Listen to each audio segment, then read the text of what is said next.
યુજીની પરીક્ષાનું paper leak થયું.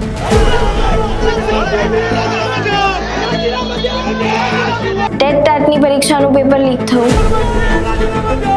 GPSC યુપીએસસીની પરીક્ષામાં છબરડો.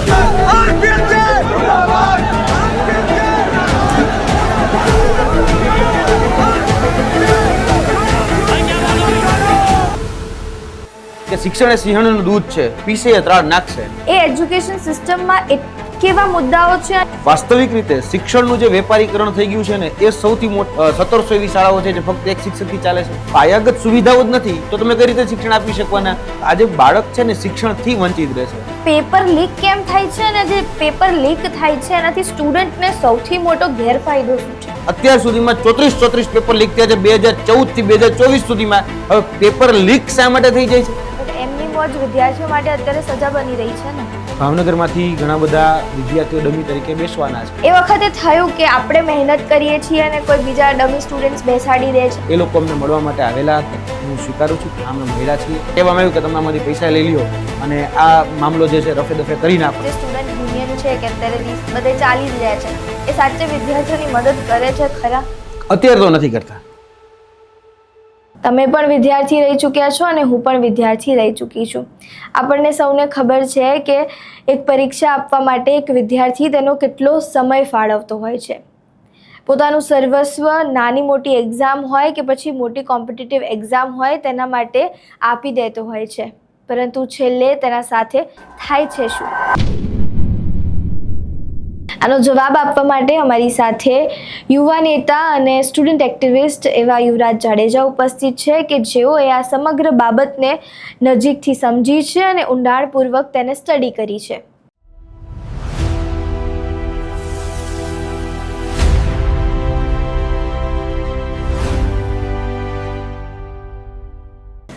કેમ છો યુવરાજભાઈ? બસ એકદમ મજામાં.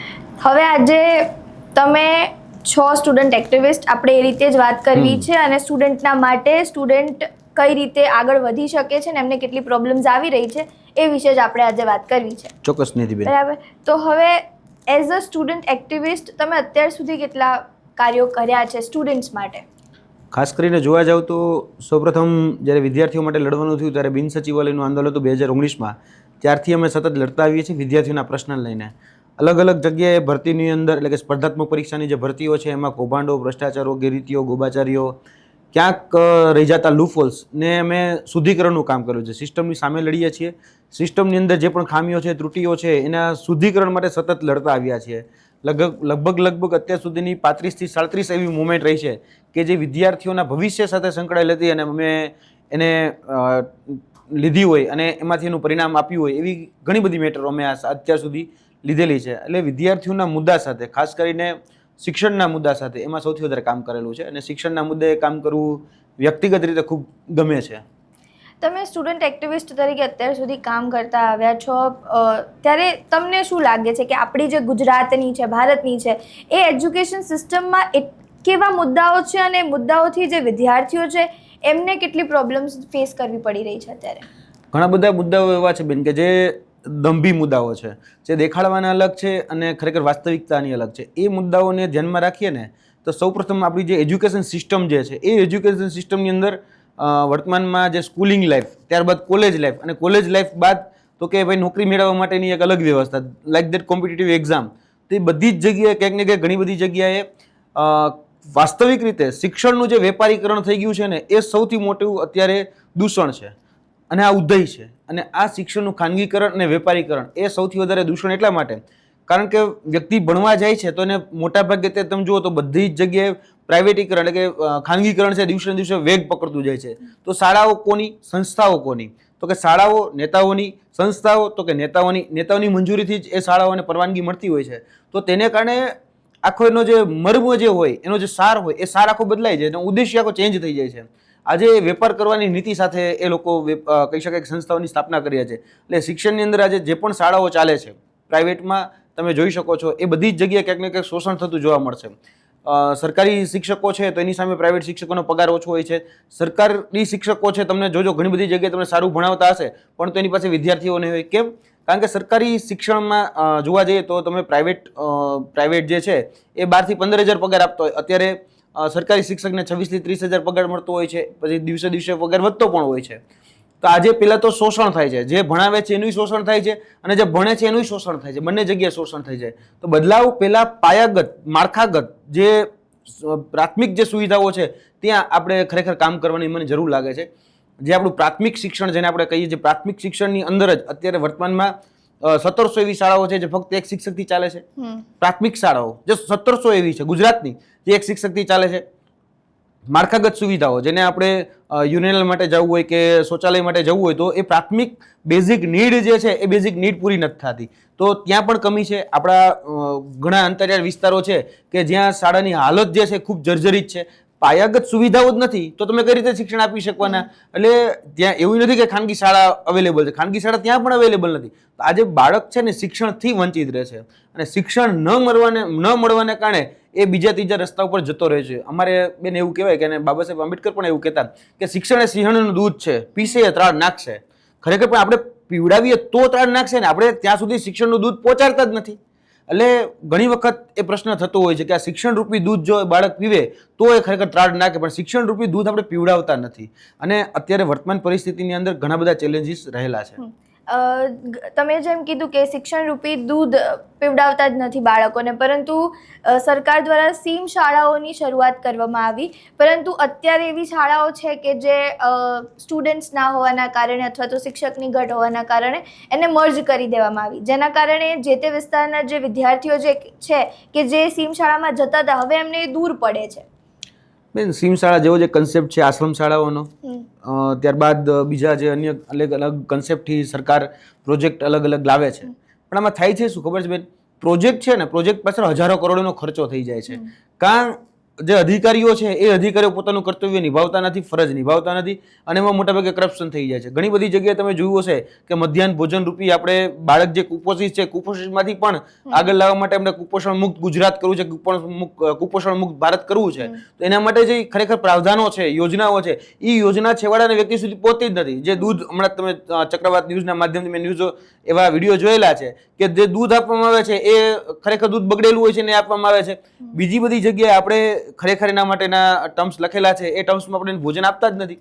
એટલે આપણે જે સીમ શાળાની વાત કરી કે હું કહું તમને આશ્રમ શાળાની વાત કરું કે બીજી ત્રીજી શાળાઓની વાત કરું, જે અલગ અલગ પ્રોજેક્ટ સ્કૂલ ઓફ એક્સલન્સ નામના પ્રોજેક્ટના અંતર્ગત લાવવામાં આવેલી હતી, તો એ ખરેખર ચરિતાર્થ નથી થતું. આજે છેવાડાનો વ્યક્તિ છેવાડે જ રહે છે. ખરેખર એમાં બદલાવ લાવવા માટે આપણે અને ખાસ કરીને જે જનપ્રતિનિધિઓ છે એ બંનેની સહભાગિતા એ જરૂરી છે. ચરિતાર્થ કેમ નથી થતું, એના શું કારણો છે? ક્યાંક ને ક્યાંક બેન ઈચ્છાશક્તિનો અભાવ લાગી રહ્યો છે. મારી દ્રષ્ટિએ ઈચ્છાશક્તિનો અભાવ હું એટલા માટે શબ્દ પ્રયોગ કરી રહ્યો છું કે જે લાવે છે એ ખાલી બેનરો ઉપર બહુ સારું સારું દેખાય છે. અત્યારે તમને સીમ શાળા દેખાય બહુ સારી, આશ્રમ શાળા દેખાય બહુ સારી, પણ વાસ્તવિક રીતે જ્યારે ઇમ્પ્લિમેન્ટ કરવાનું હોય છે, જ્યારે એ વિદ્યાર્થીને ભણાવવાનું હોય છે, ત્યારે ત્યાં પહોંચાડવા માટેના પ્રાવધાનો, નાની મોટી સવલતો, તેની સાથે શિક્ષણ વ્યવસ્થાના શિક્ષકો, આ વ્યવસ્થા આપણે ઊભી નથી કરી શક્યા. આજે આશ્રમ શાળાની અંદર તમે જાઓ, કદાચ હું કહું છું ઉમરગામથી અંબાજી સુધી એ આશ્રમ શાળાઓ છે, બધા આશ્રમ શાળાની હાલત કેવી તો કે જર્જરિત. શાળાઓને શિક્ષક તો કે છે જ નહીં, અને જે શિક્ષકોની ભરતી કરવામાં આવે છે એમાં કંઈક કરપ્શન થઈ જાય. 17 લાખ રૂપિયા, 22 લાખ રૂપિયા એ પ્રકારના ભાવો ચાલે છે. એટલે મૂળ પાયાગત સુવિધાઓ જ નથી પહોંચતી. તો એ સીમ શાળા હોય એટલે સીમાડાના છેવાડાની જે શાળાઓ છે ત્યાં પણ આપણે શિક્ષણ નથી પહોંચાડી શકતા. આપણા અંતરિયાળ વિસ્તારો જેને આપણે આદિવાસી વિસ્તારો કહે ત્યાં પણ આપણે શિક્ષણ નથી પહોંચાડી શકતા. એટલે કથની અને કરણીમાં જમીન આસમાનનો ફરક આવી જાય છે. અને જેના માટે ગ્રાન્ટ વાપરવામાં આવે છે, લગભગ હું તમને કહું આ વખતે શિક્ષણ વ્યવસ્થાનું બજેટ જે છે એ 60,000 કરોડ રૂપિયાનું આ રીતે આ વર્ષનું બજેટ છે. હવે 60,000 કરોડ રૂપિયા આપણે કેની પાછળ વાપરીએ છીએ? તો મોટા ભાગે આ પૈસા જે છે ને એ ખાનગીકરણ તરફ વાપરીએ છીએ. ખરેખર એનું સરકારીકરણ થવું જોઈએ.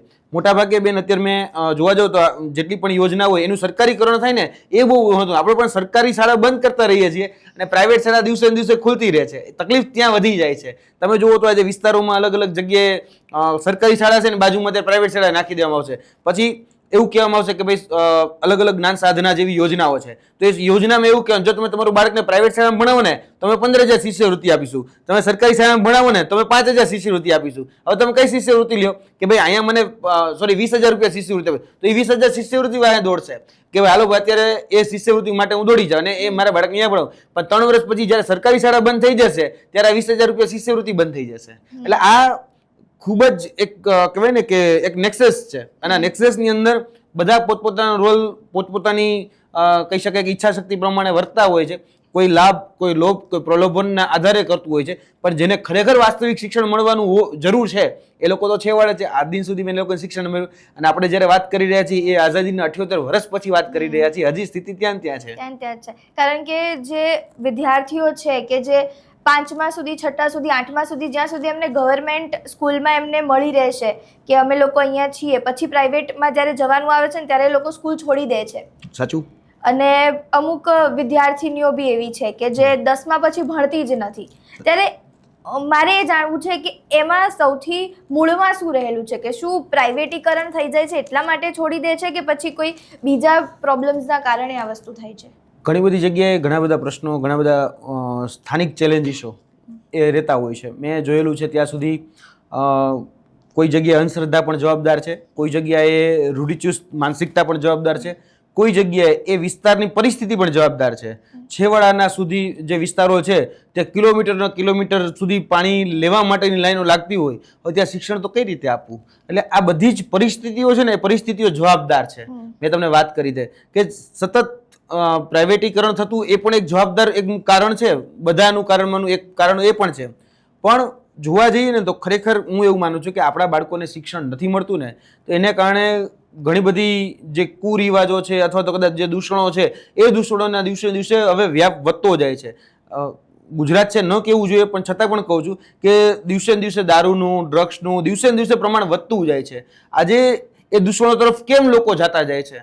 મને યાદ છે બેન કે જ્ઞાન હોય ને તો આપણે કદાચ આપણામાં શિક્ષણનો કદાચ એ સિંચન થયેલું હોય તો આપણે કદાચ એ સારું શું ખોટું શું એ સમજી શકીએ.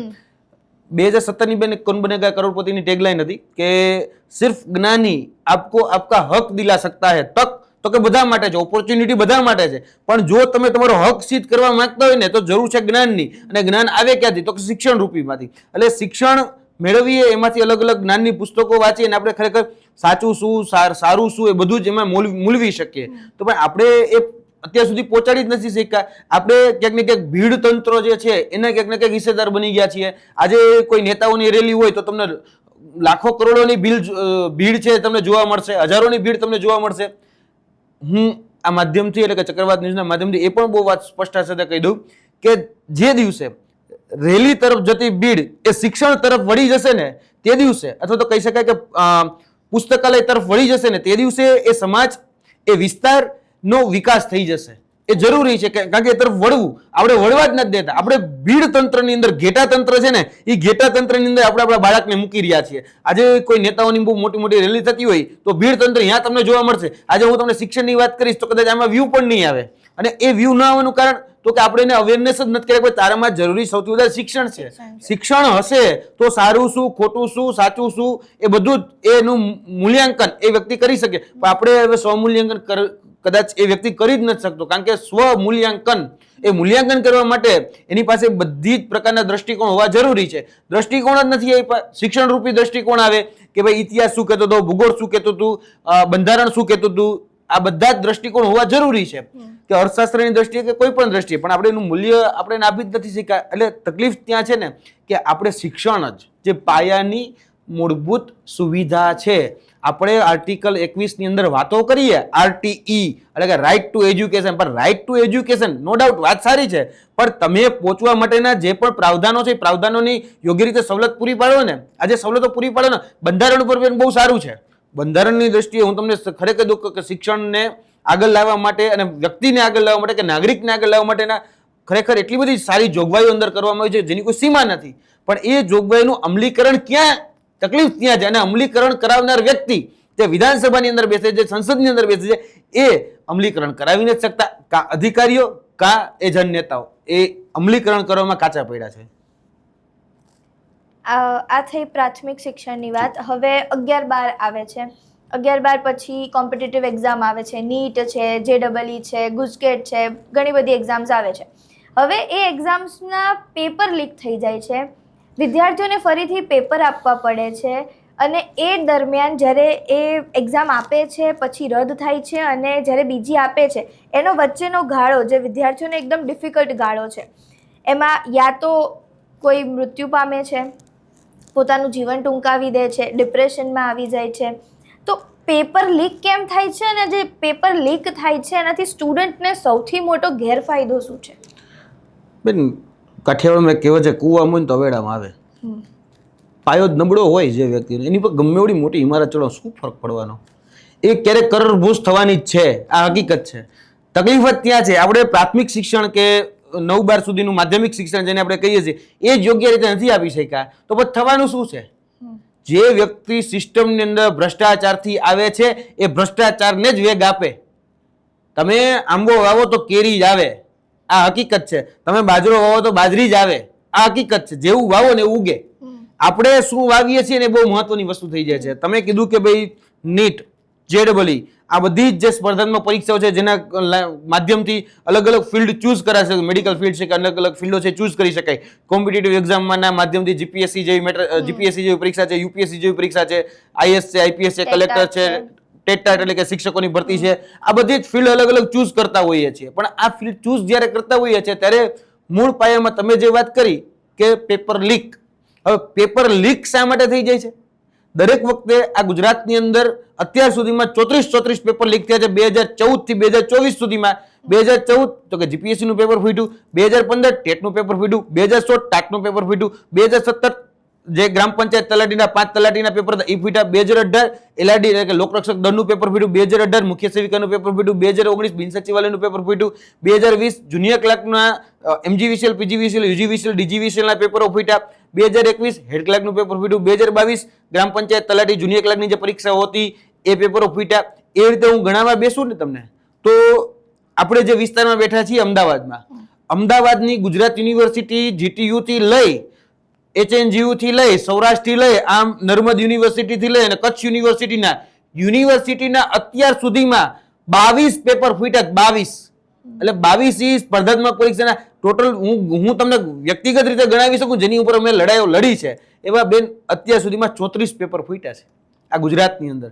હવે બેન તમે એક વખત કંઈક કરતા કંઈક મિસ્ટેક કરો ને તો એને ભૂલ કહેવાય, ચલો થઈ ગયું મારાથી, આ ન થવું જોઈએ.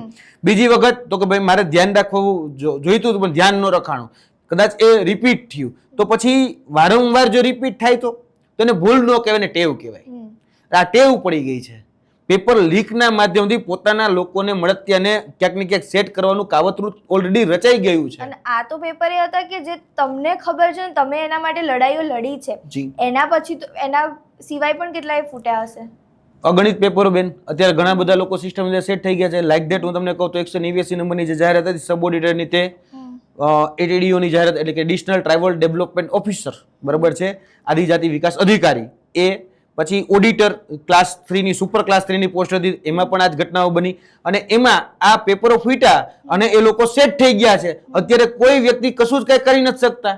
હવે સરકાર એની ઉપર તપાસ કરે તો હું તો પાવર ઓફ ઓથોરિટીમાં છું નહીં. તમે આજે જાગૃત નાગરિક તરીકે અથવા તો ચક્રવાત ન્યૂઝ છે તો તમે એ ન્યૂઝ બતાડી શકો કે ભાઈ આવી આવી ઘટનાઓ ઘટી છે, પણ જવાબદારી કોની છે એને રિપેર કરવાની કે સિસ્ટમને શુદ્ધ કરવાની? તો કે સરકારની.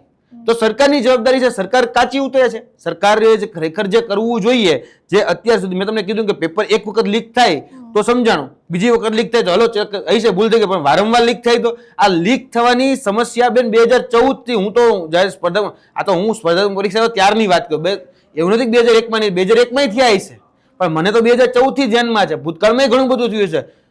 જે લોકો બેન ભ્રષ્ટ આ સિસ્ટમને ભ્રષ્ટ કરીને આ સિસ્ટમની અંદર આવે છે ને અંતે છેલ્લે ભ્રષ્ટાચાર જ કરે છે. તમે જોજો કોઈ અત્યારે ACB ની અંદર હમણાં જ એક દાખલો છે કે પેલા 5000 રૂપિયાની લાંચ લેતા ઝડપાયો. એ ઝડપાયેલો વ્યક્તિ જ ફરીથી આપણે એ જ સિસ્ટમમાં એને સેટ કર્યો અને સુરત મૂક્યા તો ત્યાં એને 5 લાખ રૂપિયાની ક્યાંક ને ક્યાંક ACB થઈ એની ઉપર. કેમ? આ તો 2021 વાળી 2026 વાળી 5 વર્ષે હાથમાં આવ્યું, બાકી તો કેટલાય રૂપિયા ખાઈ ગયા હશે. છતાં એને કોઈ જાતની દરકાર નથી અને કેસ તો કે ચાલ્યા જ રાખે ને કોઈ જાતની કોઈ દરકાર નથી.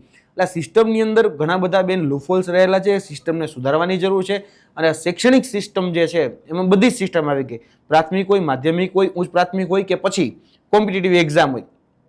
કોમ્પિટિટિવ એક્ઝામનો માણસ છું એટલે કોમ્પિટિટિવ એક્ઝામ વિશે વધારે બોલી શકું, પણ આ બધી જ જગ્યાએ ક્યાંક ને ક્યાંક સિસ્ટમની અંદર સડો છે, સિસ્ટમની અંદર ઉદય છે અને આ ઉદય જો સાફ કરવામાં નહીં આવે તો યાદ રાખજો આ સિસ્ટમને આ ઉદય લાગી ગઈ ને તો સિસ્ટમને કોલેપ્સ કરી નાખશે અને આ ધીરે ધીરે ઉદય લાગી રહી છે. આજે ભ્રષ્ટ અધિકારીઓ આ સિસ્ટમની અંદર આવી રહ્યા છે અને ભ્રષ્ટાચાર કરી અને સિસ્ટમને બરબાદ કરી રહ્યા છે. એની જવાબદારી એ નેતાઓની છે કે નેતાઓ જ્યારે આજે પ્રતિનિધિ, જેને જનનેતા, જેને જનપ્રતિનિધિ કહીએ છીએ, એની જવાબદારી છે કે અધિકારીઓ સારું કામ કરે છે, સાચું કામ કરે છે કે નહીં, એ જોવાની જવાબદારી માટે એને ચૂંટીને મોકલે છે. કારણ કે they are elected people, elected, અને ઓલા તો કે they are selected people, એટલે કે કોઈ પણ એક્ઝામિનેશન છે એમાંથી સિલેક્ટ થઈને આવેલા છે. તો એની ઉપર જવાબદારી કોની? તો કે ઇલેક્ટેડ પીપલની. આજે જે જનનેતાઓ છે, જનનેતાઓ બેન પોતાની ક્યાંક ને ક્યાંક જે જવાબદારી છે, જવાબદારી નથી નિભાવી રહ્યા. હું ચોક્કસપણે માનું છું કે ગુજરાતના મોટા ભાગના ખાસ કરીને જે અધિકારીઓ છે એ અધિકારીઓ ક્યાંક ને ક્યાંક ભ્રષ્ટાચાર કરે જ છે. ઘણા અધિકારીઓ સારા છે, બધાને કઈ હું એક સમાન ત્રાજ્યો તોલતો નથી, બધાને અલગ અલગ ત્રાજ્યો તોલું છું, પણ જે સારા છે એ બહુ ઓછા રહ્યા છે અને ભ્રષ્ટાચારીઓ છે દિવસે ને દિવસે વધતા જાય છે. આજે કઈ રીતે ક્યાંથી ભ્રષ્ટાચાર કરવો એ જ જોવે છે. આજે બેન મેં કોઈ કૌભાંડ ઉજાગર કર્યું ગેરરીતિનું કે ક્યાંય પણ પરીક્ષામાં પેપર લીકેજનું, તો આજે થાય છે શું ખબર? પછી એ જ વ્યક્તિ હતો તો પોલીસમાં અથવા તો કદાચ વકીલાતમાંથી જે સિસ્ટમમાંથી આવ્યો છે ત્યાં એમાંથી કઈ રીતે પૈસા કમાઈ શકાય, કઈ રીતે એને દબાવી શકાય, કઈ રીતે કાયદાનો ડર બતાવી અને એની પાસેથી વધારે પૈસા હેઠી શકાય, એ જ કરે છે. આજે ભૂતકાળના આટલી બેન પેપરોના FIR થઈ, કેમ કોઈ જેલમાં નથી? કાયદામાં બધા છૂટી ગયા છે. આજે જોવા જઈએ તો કોઈ ઉપર આજે મને એક પણ વ્યક્તિ એવો નથી દેખાતો કે જેલના સળિયાની પાછળ હોય. આટલા ભ્રષ્ટાચાર, આટલા કૌભાંડ, આટલી ગેરરીતિઓ થઈ, આટલા પેપર લીકેજ થયા, તો બધા કોક ને કોક તો જેલ પાછળ હોવું જોઈએ, પણ નથી. બધા જ લોકો આજે ક્યાંક ને ક્યાંક મોજ કરી રહ્યા છે. બધા જ લોકો બીજા પેપર કેમ લીક કરવા એનું આયોજન કરી રહ્યા છે. એટલે ખૂબ કપરી પરિસ્થિતિ છે. બટ એમની મોજ વિદ્યાર્થીઓ માટે અત્યારે સજા બની રહી છે ને. બેન તકલીફ જ આ છે. હવે રોજ ઉઠીને હું એક કૌભાંડ બહાર લાવું છું, બરોબર છે, તકલીફ એ જ થાય છે કે ક્યાં સુધી હું આ કરતો રહીશ, ક્યાં સુધી? કારણ કે કોઈ સાંભળનારું નથી. વાસ્તવિકતા સિસ્ટમની એવી છે કે કોઈ સાંભળનારો જોવે છે, બધાને ખબર પડે છે કે વાત સાચી છે, પણ હવે તો કે પોતાના જ છે જે વ્યક્તિઓ જે છે એ સરકારની સિસ્ટમમાં સેટ થયેલા, ખદબદ થયેલા એ જ વ્યક્તિઓ જે છે જેને પોતે અહીંયા નિમ્યા હતા. આજે એ વ્યક્તિઓને જેલમાં નાખવાનો વારો આવે એટલે બધા જ લોકોને બચાવવા ઉતરી જાય છે. કોઈ એની ઉપર એક્શન લેવા નથી ઉતરતું. તકલીફ જ ત્યાં છે. આ સિસ્ટમની અંદર શિક્ષણ વ્યવસ્થાના આટલા કૌભાંડો થયા બેન, શિષ્યવૃત્તિના કૌભાંડથી લઈને અલગ અલગ ઘણા બધા ભ્રષ્ટાચારો થયા છે આ સિસ્ટમમાં શિક્ષણ લેવલે. તો એ શિક્ષણ લેવલને ખરેખર આપણે એમ હતું કે આ શિક્ષણ મંત્રી આવશે ને તો સુધરી જશે. ભૂપેન્દ્રસિંહ હતા તો એમ હતું કે જીતુભાઈ આવે તો જીતુભાઈ આવશે, સુધાર દેશે. જીતુભાઈ ગયા તો પાછા પ્રદ્યુમન વાજા આવ્યા કે રીવાબા જાડેજા આવ્યા તો કે આ સુધારી દેશે. તો વધારે ને વધારે સિસ્ટમ ખરાબ થતી જાય છે.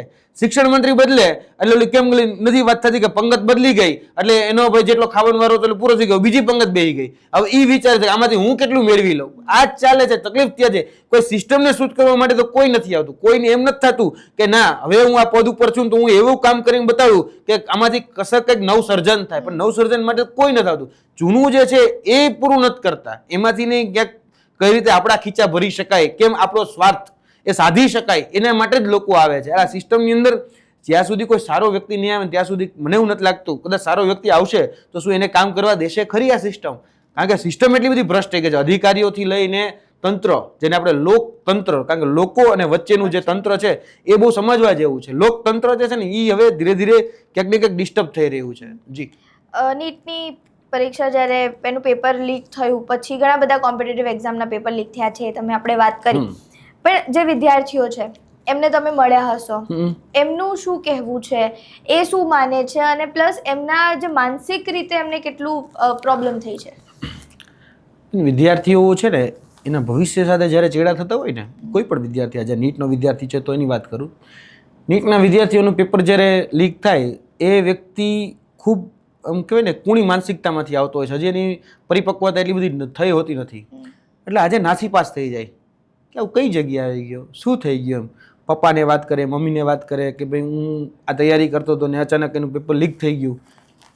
મોટા ભાગે 12 લેવલે તૈયારીમાં કહી શકાય કે શહેર તરફ આવીને બધા તૈયારી કરતા હોય. ગામડા લેવલે એટલી બધા સ્કોપ ન હોય એટલા માટે અમદાવાદ આવે, ગાંધીનગર આવે, અહીંયા તૈયારી કરતા હોય. ઘરે જ્યારે ફોન કરે કે પપ્પા આજે પેપર લીક થઈ ગયું, આજે અમારી સાથે અન્યાય થયો, અમારી સાથે અત્યાચાર થયો. પપ્પા ખાલી આશ્વાસન આપી શકે, એનાથી વધારે શું કરી શકવાના કે ભાઈ બેટા ચિંતા ન કર, બીજી વખતે સારું થશે. પણ કેટલોક સમય 2018માં પણ ઘટના, 2024માં પણ ઘટના, 2000 ને અત્યારે આ 26ની પણ આ જ ઘટના. પેપર લીક થાય ને બેન, બરાબર છે, હું બહુ સ્પષ્ટતા સાથે કહું છું કે ખરેખર પેપર લીક નથી થતું, આ સિસ્ટમ લીક થઈ ગઈ છે. આ સિસ્ટમને જાળવનારાઓ જે છે એની માનસિકતા લીક થઈ ગયેલી છે. એની માનસિકતા લીક થઈ ગઈ એટલે પેપર લીક થઈ રહ્યા છે. કહી શકાય કે ખોતરી રહ્યા છે, ધીરે ધીરે ખોતરી રહ્યા છે, ઉદય જેમ ખોતરે એમ. પેપર સેટ કરનાર વ્યક્તિ જ બાર પેપર આપી દે છે. નીટની અંદર એ ઘટના ઘટી ને કે પેપર જેને સેટ કરવાની જવાબદારી હતી, બરાબર છે, એ જ સેટ કરનારા વ્યક્તિઓએ ક્યાંક ને ક્યાંક ખોટું કરી નાખ્યું. આ તકલીફ બહુ ત્યાં છે. એટલે આ માનસિકતાની વાત હોય ને તો બેન, અજય એક વિદ્યાર્થી તરીકે હું કહું છું, મેં પણ પેપર લીક થતા જોયા છે. જ્યારે બેન અમે પરીક્ષાઓ આપતા હતા, હું પણ ગ્રામ પંચાયત તલાટીની બેન પરીક્ષા આપતો હોય, મારે 100 માંથી 92 માર્ક હતા. મને એમ થયું કે ભાઈ આ વખતે મને તો વાંધો નહીં આવે, તો પરીક્ષામાં નોકરી તો મળી જ જશે એમ, અને મારે ગાંધીનગરમાં રહેવાની ઈચ્છા હોય, ગાંધીનગરમાં મને નોકરી મળી જાય. તો આજે મને આનંદ હોય કે ના ભાઈ, આજ વખતે મારું પેપર સારું ગયું છે. અચાનક 2 દિવસ પછી સમાચાર આવે કે તમે જે પેપર આપ્યું હતું એ પરીક્ષાનું પેપર લીક થઈ ગયું, એટલે રદ કરીએ છીએ. મને આઘાત લાગે કે જેના માટે હું તૈયારી કરતો હોય, જેના માટે મને ઈચ્છા હોય કે ભાઈ આમાં તો હું લાગી જ જાઉં, અને પછી એ પેપર લીક થઈ જાય તો આજે ઘરનાને શું જવાબ દેવો? ઘરના તો એમ કહેવાના કે તારી મહેનતમાં હું પૈસા, કારણ કે મારા પપ્પા મારા મમ્મી એટલું બધું ભણેલા નહીં, ગામડાના વ્યક્તિ, એટલે એમ થાય કે ભાઈ દીકરો ખોટું બોલતો હશે. અમે શું કરીએ? જે વાસ્તવિકતા છે વાસ્તવિકતા કહીએ તો આજે એને પણ ન ગમતું હોય કે ભાઈ કેટલુંક વર્ષ, કારણ હું 2011માં ગાંધીનગર આવેલો વ્યક્તિ, 2012 મારા 2014માં મને નોકરી મળેલી બેન. હું અરવલ્લી મોડાસા મારું પહેલું પોસ્ટિંગ હતું પોલીસમાં, હું પોલીસમાં હતો ત્યારે મને પહેલું પોસ્ટિંગ મળેલું. પણ ત્યારે મેં નોકરી છોડી દીધેલી, ત્યારે મેં નોકરી સ્વીકારેલી નહીં. પછી હું 2015-16માં જીપીએસસીની બધી પ્રિપેરેશન કરતો હતો. મને માનસિકતા એક વિદ્યાર્થી તરીકેની પીડા ખબર છે કે જ્યારે ઘરેથી 2000 રૂપિયા કે 5000 રૂપિયા આખો મહિનો કાઢવાનો હોય, અને એ મહિનો કાઢવામાં ક્યાંક ને ક્યાંક સિસ્ટમની લાપરવાહીને, ક્યારેક અધિકારીઓની લાપરવાહી કે બેદરકારીના કારણે, અથવા તો એના આર્થિક સ્વાર્થ સાધવાની હેતુ માટે એ પેપર લીક કરી નાખે અને કૌભાંડીઓને આપી દે પાછલા બારણેથી સેટ કરવા માટે, ત્યારે જે મહેનત કરનાર વિદ્યાર્થી હોય ને એને બહુ દુઃખ થાય કે દિવસ રાત મહેનત કરી, મારા મમ્મી પપ્પાએ પેટે પાટા બાંધીને અમને અહીં સુધી મોકલા હોય, અને એ પીડા અમે અનુભવેલી છે. આજે નીટના વિદ્યાર્થીઓ છે, બધા વિદ્યાર્થીઓ અમીર નથી હોતા. નીટના પરીક્ષાર્થીઓ પણ પોતાના સપનાઓને સાકાર કરવા માટે, પોતાને પરિવારની હિંમત વધારવા માટે એ તૈયારી કરતા હોય, નીટની તનતોડ મહેનત કરતા હોય. આજે પેપર લીક થઈ જાય, નીટ જેવી પરીક્ષાનું પેપર લીક થઈ જાય, ત્યારે વ્યક્તિને આઘાત લાગતો હોય છે, નાસીપાસ થઈ જતો હોય. નાસીપાસમાં એ ન કરવાનું કરી બેસતો હોય છે. અમદાવાદની અંદર હમણાં જે ઘટના ઘટી ગઈ છે, એવી જ ઘટનાઓ આખા ભારત દેશમાંથી 7 થી 8 બની છે કે પોતે એ પછી દેહ ત્યાગ કરે છે. એ ખરેખર ન કરવું જોઈએ. એને હિંમત આપવી તો આપવી કઈ રીતે? સિસ્ટમ ભૂલ બીજાની ભોગવે બીજો, આ તો એના જેવું છે. 3 વર્ષ પહેલા હું પણ સ્ટુડન્ટ હતી, હું યુનિવર્સિટીમાં હતી. અચાનક એક નામ ગુંજવા માંડી, યુવરાજસિંહ જાડેજા. ડમી સ્ટુડન્ટ વાળો કેસ છે આ. એ વખતે થયું કે આપણે મહેનત કરીએ છીએ અને કોઈ બીજા ડમી સ્ટુડન્ટ્સ બેસાડી દે છે અને એ લોકો લઈ જાય છે. એ વખતે એકચ્યુઅલમાં થયું શું હતું અને તોડકાંડ એને નામ આપવામાં આવ્યું, ઘણા બધા આક્ષેપો તમારા ઉપર લગાવવામાં આવ્યા. એકચ્યુઅલમાં એ ઘટના શું હતી અને થયું શું હતું કે જે લોકોને હજી સુધી નથી ખબર? આઈ થિંક હું ન ભૂલતો હોય ત્યાં સુધી એપ્રિલ મહિનાની તારીખ હતી, સમથિંગ 23 એપ્રિલે જુનિયર ક્લાર્કની પરીક્ષા હતી. એપીએસ હસમુખ પટેલ એ જીપીએસએસબીના ચેરમેન હતા, ગુજરાત પંચાયત સેવા પસંદગી મંડળ બોર્ડના. ત્યારે મને મારા બાતમીદાર, મારા ઇન્ફોર્મર દ્વારા પહેલી વહેલી માહિતી મળી લગભગ 5 તારીખની આજુબાજુમાં કે ભાઈ ભાવનગરમાંથી ઘણા બધા વિદ્યાર્થીઓ ડમી તરીકે બેસવાના છે. અને એની માહિતી જ્યારે અમે અંદરથી શોધી લાવ્યા કે કોણ વ્યક્તિ કોની પરીક્ષા આપવાનો છે, એના ફેક કોલ લેટર જે બનાવેલા ઊભા કરેલા કોલ લેટર હતા કે નામ તમારું પણ ફોટો મારો, એ રીતે જે કોલ લેટર હતા એ કોલ લેટર ક્યાંથી કાઢ્યા હતા એના સેન્ટરો સુધી અમે પહોંચ્યા અને કોમ્પ્યુટર સેન્ટરવાળા પાસેથી અમે એ બધા જ પુરાવાઓ એકત્રિત કર્યા. એ પુરાવા લઈ અને અમે પહેલી વહેલી વખત પંચાયત સેવા પસંદગી મંડળને આપ્યા કે ભાઈ જુનિયર ક્લાર્કની જે પરીક્ષા છે એમાં ડમી ઉમેદવારો બેસવાની અમને આશંકા છે, તાની પર ખરેખર તપાસ થવી જોઈએ. આ પહેલો વહેલો ઘટનાક્રમ ડમી ઉમેદવારોને લઈને. ત્યારબાદ ડમી ઉમેદવારોની બાબતે અમે પ્રેસ કોન્ફરન્સ પણ ગાંધીનગર ખાતેથી કરી કે ભાઈ આ જે પરીક્ષાઓ છે, પરીક્ષાઓની અંદર હવે આ પ્રકારનું દૂષણ પણ છે કે એક નબળો વિદ્યાર્થી, એટલે કદાચ ઠોઠ વિદ્યાર્થી, એ ઠોઠ વિદ્યાર્થીની જગ્યાએ હોશિયાર વિદ્યાર્થી બેસે અને પાસ થઈ જાય અને નોકરી એ ઠોઠ વિદ્યાર્થી કરતો હોય છે. આ પ્રકારનું દૂષણ આમાં ચાલી રહ્યું છે, એ પ્રકારની પ્રેસ કોન્ફરન્સ થઈ. ત્યારબાદ જે વિદ્યાર્થીઓ ઉપર અમે આરોપ લગાડેલા હતા એ બધાઓ એકત્રિત થઈ ગયા, એકજૂટ થઈ ગયા. ભાવનગરની આ ઘટના હતી, ભાવનગરમાં બધા જ લોકો ભેગા થયા અને અમારી ઉપર જ્યારે એને એવા પ્રયત્નો કર્યા કે ભાઈ આનું સમાધાન લાવે, કે આ વધારે પડતું આ વિસ્તૃત ન થાય. એ લોકો અમને મળવા માટે આવેલા હતા. એ હું સ્વીકારું છું કે હા, અમે મળ્યા છીએ, અમારી ઓફિસમાં જ મળ્યા છીએ. અને એ લોકોને જ્યારે અમે મળ્યા છીએ ત્યારે કોઈ જ પ્રકારની ડીલ એ લોકો તરફી જે કહેવામાં આવ્યું કે તમે આમાંથી પૈસા લઈ લ્યો અને આ મામલો જે છે રફે દફે કરી નાખો, એમ આ મામલામાં તમે આગળ ન વધો, એ પ્રકારની વાત અમને કહેવામાં આવી હતી. પણ આ પ્રકારની કોઈ જ પ્રકારની વાત એ સ્વીકાર્ય નહોતી, કારણ કે એ વિદ્યાર્થીના ભવિષ્ય સાથેની ચેડા હતી. ત્યારે અમે એ વાત ગ્રાહ્ય નહોતી રાખી. પછી પોલીસ દ્વારા અને જે સરકારી તંત્ર છે એ તંત્ર બધા જ ભેગા મળી અને જે લોકો ડમી છે, ફ્રોડ છે, એ બધા જ લોકો ભેગા થઈ ગયા અને એક પ્રકારનો આરોપ લગાડવામાં આવ્યો કે યુવરાજસિંહે તોડ કર્યો. ખરેખર એ ઘટના ઘટી જ નથી. એ ઘટનાને આખું એક ચિત્ર ઊભું કરવામાં આવ્યું છે. એ બધા વિઝ્યુઅલ, એ તો કોઈ પણ વ્યક્તિ ગાડીમાંથી આમથી આમ જોતો એવા વિઝ્યુઅલ ઊભા કરી દેવામાં આવ્યા. કે હું કહું છું કે મળવા આવેલા જ હતા, હું એવું નથી કીધું કે નથી મળવા આવેલા જ હતા, પણ એ પ્રકારની કોઈ ડીલ નથી થઈ. એ લોકોની વાત જે હતી, વાત સાંભળીને કીધું કે તમે આ ખોટી જગ્યાએ આવ્યા છો, તમે તમારું કામ કરો, મેં મારું કામ ઓલરેડી પ્રેસ કોન્ફરન્સ કરવાનું છે, મેં કરી દીધું છે, હવે આગળ હું આમાં વધવાનો જ છું. ને આ બધા જે લોકો ખોટું કરે જેલના સળિયા પાછા દેખાડીશ. લગભગ 78 લોકો હતા અને એ 78 લોકોને આઈડેન્ટિફાઈ કર્યા. એ 78 લોકોને મેં જેલના સળિયાની પાછળ મોકલ્યા અને એનો જ પ્રત્યાઘાત એ અમારી ઉપર આવ્યો. એ ડમીકાંડ જ્યારે અમે સામે લેવા, એના પાછળ અમારી ઉપર તોડકાંડના આરોપ લાગ્યા. એમાં મને પણ ભાવનગર જેલની સજા થયેલી છે. એટલે ભાવનગર જેલમાં જે તે સમયે ટ્રાયલ, જે તે સમયે આ બાબત સામે આવી ત્યારે હું ભાવનગર જેલમાં ગયેલો. આ આખી ઘટના આ પ્રકારે જ હતી. હવે એક કોર્ટ ટ્રાયલ આખી કહે છે કે ન્યાયિક પ્રક્રિયા જે છે, ન્યાયિક પ્રક્રિયામાંથી અત્યારે પણ અમે ગુજરી રહ્યા છીએ. અત્યારે પણ કોર્ટની તારીખો અમે ભરી રહ્યા છીએ અને એ કોર્ટની તારીખો જે છે, અમને પીડા છે. અમને અમારા પરિવારથી દૂર રહીને ત્યાં જવું પડે, સતત તારીખોમાં હાજર રહેવું પડે. એટલે આ બધું પીડા છે. છતાંય અમે તો સત્ય ઉજાગર કરવામાં, કદાચ ભાવનગરમાંથી જેલમાંથી જ્યારે બહાર આવ્યા, 82 દિવસનો વનવાસ, એ જે અમે જેલવાસ જે કયો તે, એ વનવાસ કે જેલવાસ પૂરો કરીને જ્યારે અમે બહાર આવ્યા ત્યારે પણ કામ તો એ જ કરતા હતા કે જે ભૂતકાળમાં કરતા હતા. અમે ક્યારેય પણ પાછી પાની અમારા કામમાં નથી કરી. સતત કૌભાંડો ત્યારે બહાર આવીને પણ ઉજાગર કર્યા. જે લોકો અમને હજી ડાઉટફુલ લાગતા હતા એના બધાના નામ અમે સરકારી તંત્રને આપેલા છે. અને કોઈ વ્યક્તિ બેન એવું ન કહી શકે મેં હોમ મિનિસ્ટરને પત્રો લખેલા છે, મેં શિક્ષણ મંત્રીને પત્રો લખેલા છે, જ્યાં જ્યાં અમને ગેરરીતિઓ થઈ. અમે ઘણી વખત બેન સરકાર, એવું નથી, તમે વાત કરી એટલા માટે કહું છું, સરકાર સાથે અમે બેઠક નથી કરી એવું નથી, સરકાર સાથે પણ અમે બેઠા. સરકારને પણ કીધું કે ભાઈ આ જગ્યા દૂષણ છે, આ જગ્યા લૂફોલ છે, આને સુધારો, બરાબર. પણ સરકારે લૂફોલ સુધાર્યા નથી. અમે સરકારને તમામ બાબતોએ અવેરનેસ આપી જ છે. એટલે આ બધી જ ઘટનાઓ જે છે એ દિવસે ને દિવસે જ્યારે અમે ઉજાગર કરીએ છીએ ને ત્યારે અમને ખબર પડે છે કે બેન હવે પેલા ઓલું કહે ને તિરાડ હતી, હવે ધીરે ધીરે ખાય થતી જાય છે. આ ભ્રષ્ટાચાર રૂપી ખાય દિવસે ને દિવસે વધતી જાય છે. એટલે ભાવનગરની ઘટના હતી, હજી અમે એની ન્યાયિક રીતે આગળ વધીએ છીએ અને મને ન્યાયતંત્ર ઉપર ભરોસો છે કે મને ન્યાય આપશે. તમને ન્યાયતંત્ર ઉપર ભરોસો છે, પરંતુ એક ફેમિલી તરીકે તમારી જે ફેમિલી છે, તમારા ઘરે તમારા મધર ફાધર છે, એમને થતું તો હશે ને કે આ કયા વેમાં નીકળી ગયા છે? આ ઘટનાઓ જ્યારથી ઘટી છે ત્યાં, જોકે મારા ફાધર ડેથ થઈ ગયા છે, મારા ફાધર નથી, મારા મધર છે અને મારા વાઈફ છે. એ લોકો ચિંતા તો કરતા હોય છે, એવું તો નહીં કહી શકું ચિંતા ના કરે. ચિંતા તો કરે કે ભાઈ શું થશે આગળ, કઈ રીતે થશે, શું કરશું. કારણ કે ક્યારેય પણ કોર્ટના ધક્કા ખાધા નથી. એટલે કોર્ટના ધક્કા ખાધા નથી એટલે ખબર પડતી નથી કે આમાં શું કરવું. પણ છતાં પણ જે મિત્ર સર્કલ છે એની નાની મોટી મદદ લઈ અને ચાલતા હોય છે. હું મારો વકીલ મારી જાતે જ રાખું છું. જે પણ લડવાની હોય એ બધી જ મેટર જાતે જ લડતા હોઈએ છીએ. એટલે ફેમિલી જે છે એ બહુ ડિસ્ટર્બ થતું હોય છે આ બધી ઘટનાઓને કારણે.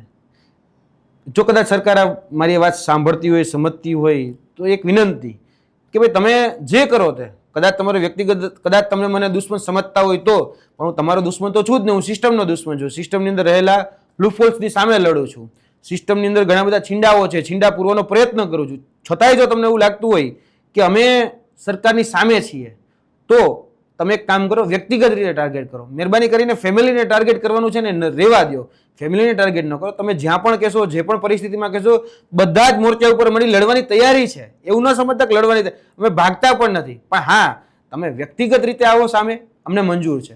પણ તમે ફેમિલીની મેમ્બરને દબાવો, અમારા કાકાને ફોન કરો કે અમારા ધર્મપત્નીને ફોન કરીને દબાવો, એ રહેવા દો. અને ડિસ્ટર્બ અમે ક્યારેય કોઈ સરકારના વ્યક્તિગત નેતાઓના આક્ષેપો ક્યારેય નથી કર્યા. વ્યક્તિગત સિસ્ટમની અંદર આક્ષેપો કરતા હોઈએ છીએ. તમે પણ જાણો છો ઇન જનરલ હોય છે બધું. આજે જનરલી જે જગ્યાએ ખોટું થાય એની એમાં બોલતા હોઈએ છીએ. દુઃખ, દર્દ કે પીડા એ ફેમિલીમાં રહેતી હોય છે. બધી જ જગ્યાએ ઘર હોય તો વાસણ ખખડે, એમ અમારા ઘરે છે વાસણ ખખડે છે તમતારે, પણ એ બધાનો જવાબ આપતા આપતા ચાલીએ છીએ. પણ મારા ફેમિલી મેમ્બરમાં મારા ધર્મપત્ની બહુ સમજુ છે, શિક્ષક છે, બહુ સમજુ છે, અને બધી જ રીતે તમામ કપરા સમયમાં પરિસ્થિતિમાં એ બધી જ જગ્યાએ પૂરેપૂરો ટેકો એ અમને આપે છે. એટલે જ કદાચ આ બળ એ મળે છે.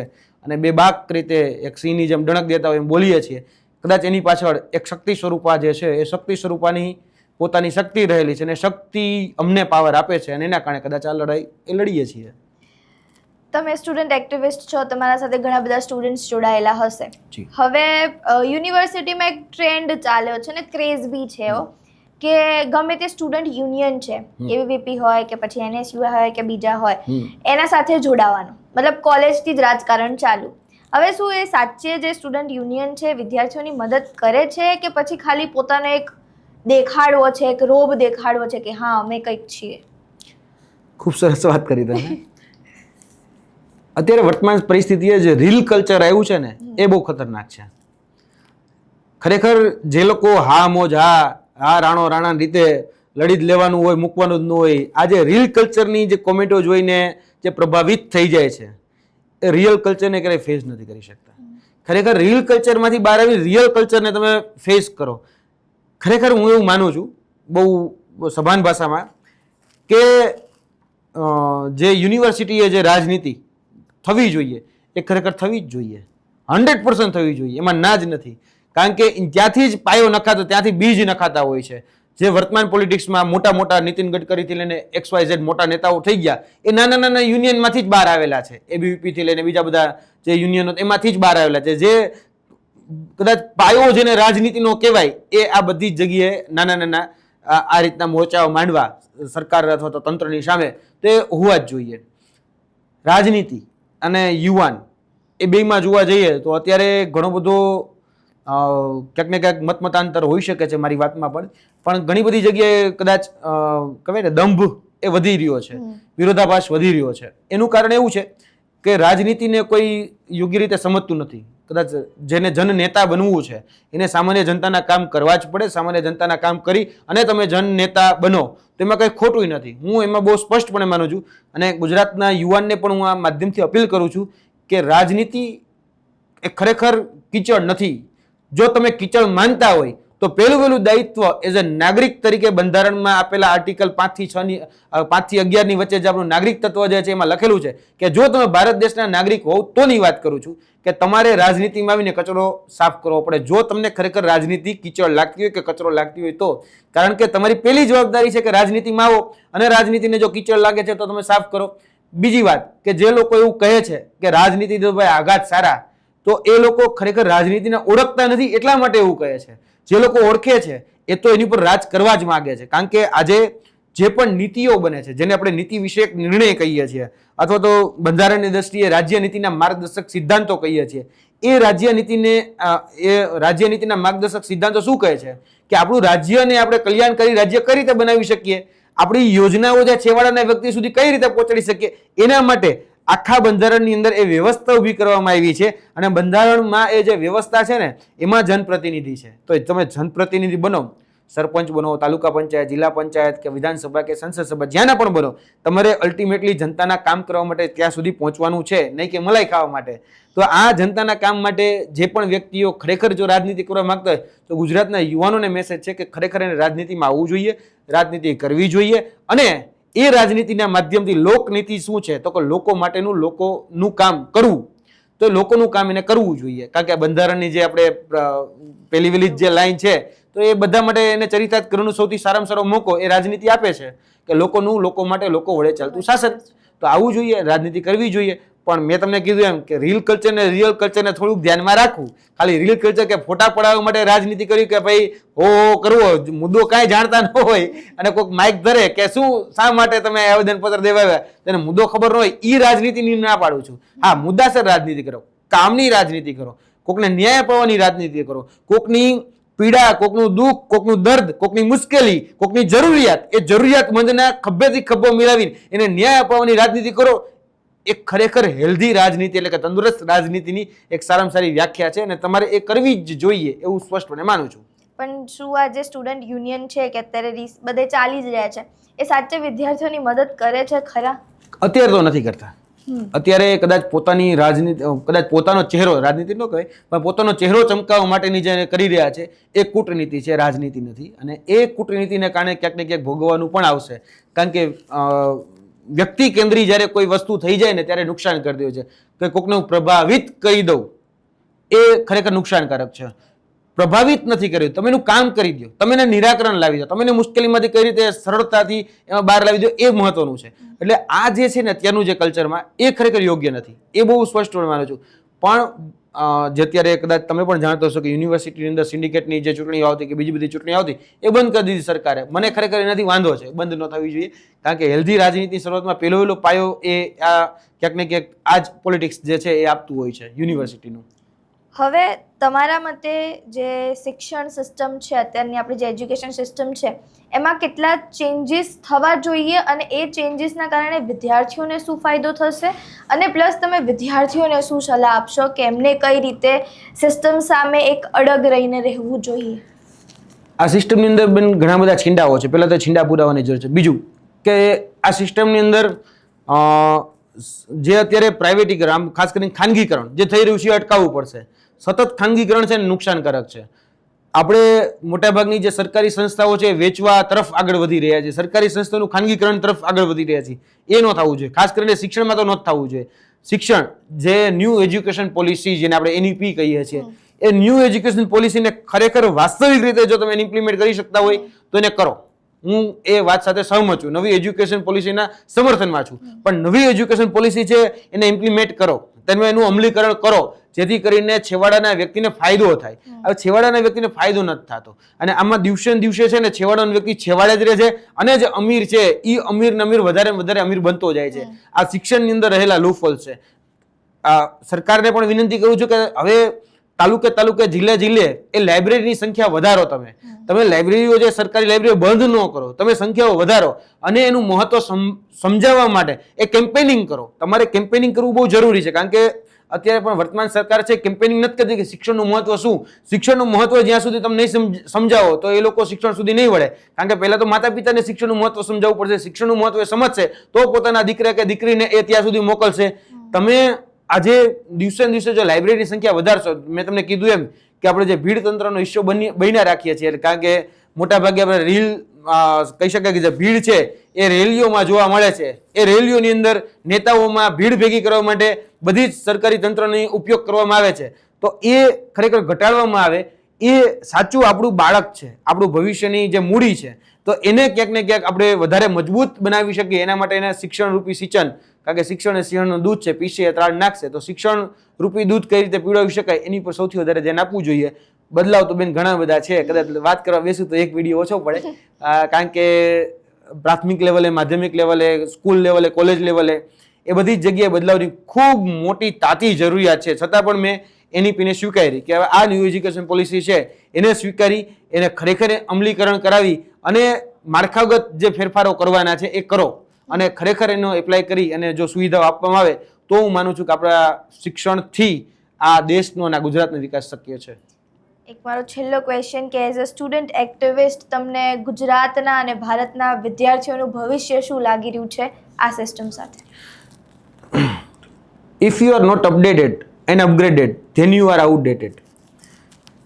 સતત સમય, પરિસ્થિતિ અને સંજોગો સાથે તમારે પરિવર્તન લાવવું પડે છે. આજનો યુવાન કે આજનો સમાજ એ નથી વિચારતો કે ભાઈ અત્યારે સમય શેનો છે, તો કે અત્યારે સમય છે AI, આર્ટિફિશિયલ ઇન્ટેલિજન્સનો સમય છે.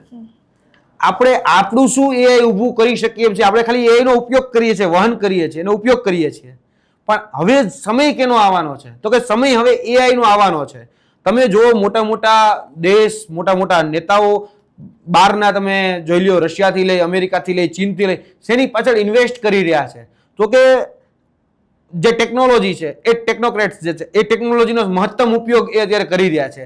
એટલે વર્તમાન સમયમાં સૌથી વધારે જો તકો રહેલી હોય અને તમારે તમારી કદાચ નોકરી પણ બચાવવી હોય અથવા તો કદાચ તમે ક્યાંક રોજગારીનું સાધન ઊભું કરવા ઈચ્છતા હોય તો સૌથી વધારે મોટો સમય છે અત્યારે AI નો. આર્ટિફિશિયલ ઇન્ટેલિજન્સમાં તમે તમારું પોતાનું પ્લેટફોર્મ કઈ રીતે ઊભું કરી શકો છો એના માટેનું. કારણ કે એક નાનું કહી શકે કે જેમિની આવે કે ચેટ જીપીટી આવે કે ક્લાઉડ આવે તો એ આખે આખું આપણા અત્યારે આધિપત્ય આપણા પર્સનલ આસિસ્ટન્ટ તરીકે કામ કરે છે.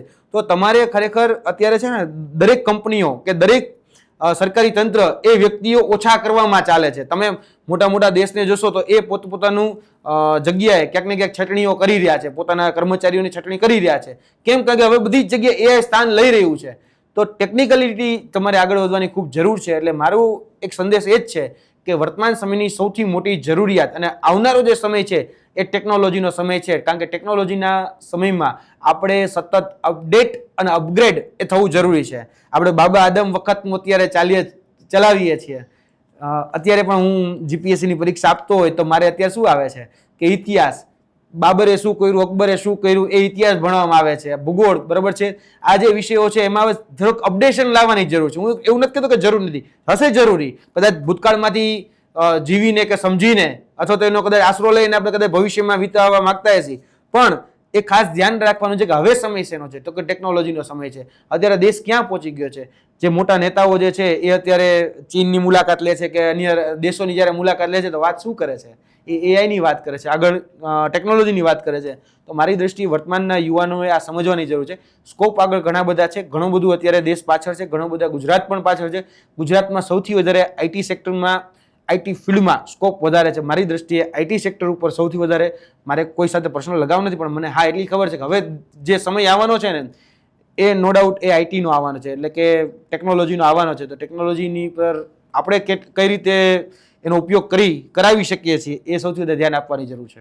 Okay, thank you so much Yuvrajbhai. Thank you. તમે સરસ માહિતી અમારા દર્શકો સાથે શેર કરી. વિડીયોની શરૂઆતમાં એક પ્રશ્ન કર્યો હતો કે વિદ્યાર્થીઓ સાથે આવું થઈ કેમ રહ્યું છે?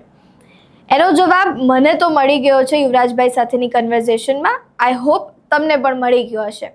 આવા જ એજ્યુકેશન રિલેટેડ એપિસોડ્સ જોવા માટે અમારી સાથે જોડાયેલા રહો. અને હા, તમે કોઈ વિદ્યાર્થી છો અથવા તો વિદ્યાર્થીના માતા પિતા છો અને તમારે તમારા છોકરાઓ માટે, દીકરા દીકરીઓ માટે અથવા તો એઝ અ સ્ટુડન્ટ તમારે કેવા એપિસોડ્સ જોવા છે, કેવી રીતની ઇન્સ્પિરેશન સ્ટોરીઝ જોવી છે, તેના વિશે અમને કમેન્ટ બોક્સમાં જરૂરથી જણાવજો. નમસ્કાર.